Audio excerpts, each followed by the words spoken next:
Hey guys, Seth with Stage Right. Today we're going to do a lesson on Tom Petty's Mary Jane's Last Dance. So this song is going to be broken up into two sections, the verses and the choruses. And it's a really simple song. There's only a few chords involved, so anyone could watch this and be able to jump in and play. So for the first, we're going to go over the verses, and the three chords that's going to be made up of that is A minor, G major, and D major. And if you haven't already checked out our video on open position chords, check that out because that'll take care of all the open major chords that you want to know. But the only other chord that I haven't showed you guys yet is the A minor. And the only difference between A minor and A major is going to be your fifth string down, your B string. Instead of fretting on the second fret, you're just going to move that to the first fret. So that'll sound like this. Rather than this is your A major, A minor. So you want to be an A minor for that. And like I said, the key of the song is going to be A minor as well. So if you know your A minor pentatonic scales, you can jam out in those and sound good with this. So we'll go ahead and get started. I want you guys to take note on the way that I'm playing this progression. I'm going to start off on the A minor, and the way he does it in the song is he does a little hammer-on onto the A, and what I usually do is I keep my index finger planted on that minor note on the first fret, on your fifth string down, and then I just hammer on the other two notes when I strum that chord. So just watch and listen here.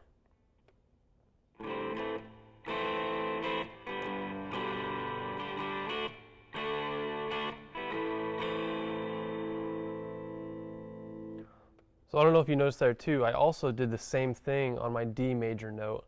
I just kept my ring finger fretted on the third fret on my fifth string down the B string, and then I hammered on the other two notes because he does that in the song.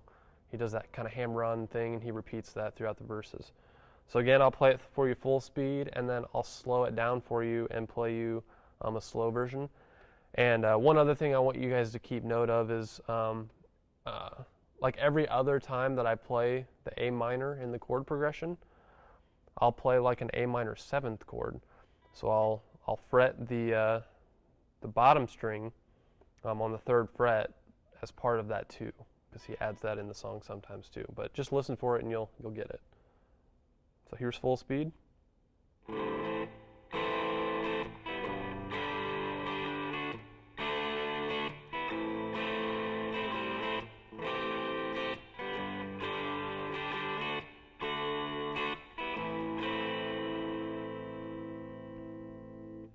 Here's it slow.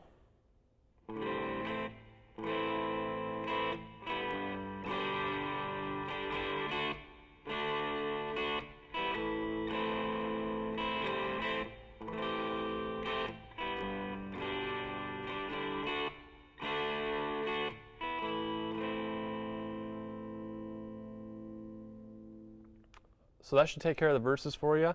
Practice that, and if you need to rewind and look back at that, feel free to do that. But we're going to go ahead and move on to the choruses now. There's only two chords that are made up of the chorus, and that's going to be an E and then an A. What I'm going to do with the E is, what I like to do anyway, is I like to use the fifth string down on the third and second fret, and then also open, to help me move that chord through the melody. And when you hear it, you'll understand. But I'm just going to play the notes that he's basically singing in the song, so that way I can know where I'm at within that chorus. And then when he switches to the A, what I like to do is play a variation of an A7 chord. That way, like at the end of the chorus, I can come up high and keep that same shape and basically use that as a movable chord. to either transition into the solo or transition into the next verse.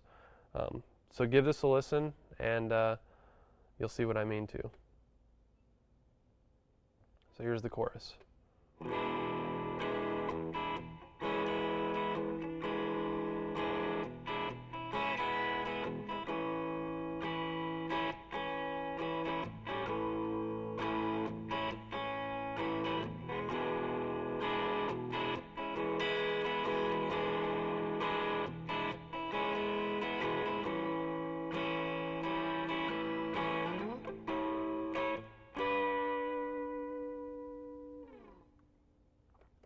So that should do everything you need for the song.